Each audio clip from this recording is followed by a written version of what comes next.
So as I passed my 500th video, I've been doing kind of a bit of an overhaul of all of my videos and to see what was most popular.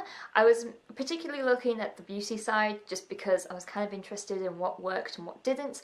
My favourite videos to make of the beauty side would always be the tutorials. However, they never did as well as the haul videos, which makes me quite upset, to be honest with you, because a haul video I would literally just spend about 12 minutes talking in front of a camera with a bag of stuff and then edit it down to about half the length and then post it to YouTube, and it would get vastly more views than a video that would take 5 times the time to actually create. So as YouTubers, we're often told that we should continue to do videos that are most popular for our audience. So if our audience likes a certain type of content, we should carry on making that type of video.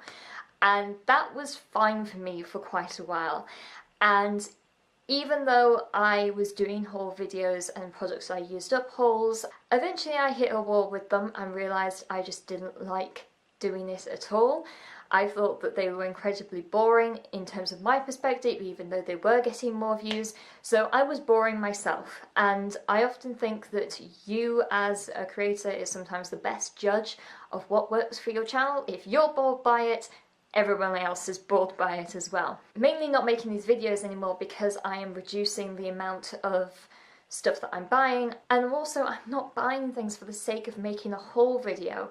And I think that it is just so dangerous that sometimes we can get kind of caught in this trap of being like, oh, we need to make this type of content, so we need to spend so much money on things. I think that influencers and YouTubers can fall into this awful trap, the fact that we think that we need certain things, so we end up spending a lot of money on trying to achieve these sort of standards. For example, haul videos where people are spending hundreds of pounds, but what you don't realise behind the scenes is the fact that some of those things are gifted, and if they're not gifted, they are heavily discounted. Some, for example, I know this for a fact for fashion brands, not necessarily about makeup, even though I have just been talking mainly about makeup, but for fashion brands, they have a list of influencers of basically people that they're able to give heavily discounted, and I'm talking like 90% off discount to certain influencers.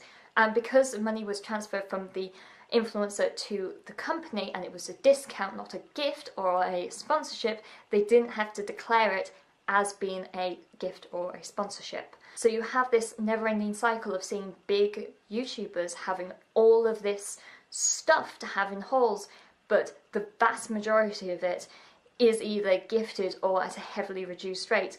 And sometimes, actually, when you're just starting off, it is also very common for influencers to buy a big bag of stuff, do a haul video, and then the next day return it all. That is also very common. But it kind of plays into this mindset of being like, oh, well, why can't I spend hundreds and hundreds of pounds on clothes and makeup and all of this stuff? And it perpetuates it. And I just hate the fact that I was kind of a part of it, and I am reducing the amount of haul videos that I do. There may be a few occasionally here and there, but I am vastly reducing the amount that I'm spending, and also just the amount that I'm spending on makeup and stuff. And I'm also doing that because I'm just doing more research into what I want to purchase, so I'm not frivolously is a very difficult word to say, so I'm not frivolously buying stuff, and I'm actually, you know, taking the time to research different products and things, and I'm actually thinking about things a lot more, so I'm not going out, buying a huge bag of stuff and showing it all off.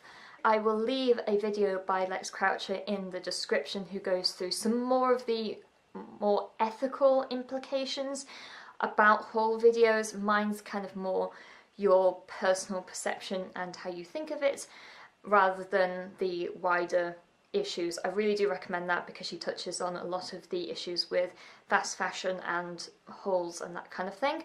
I think the last haul I actually did was an eBay haul and then a products I used up haul. So two things that I will always shout about is basically making sure that you're always using up your products and not just having them lie around for years on end like I used to, and eBay hauls, which I love secondhand clothing. So that is it for me today. Leave your comments about haul culture. Haul culture. It makes me sound like I'm saying haul culture. Please don't flag this. I'm so tired of being demonetized. Anyway, I shall talk to you guys later.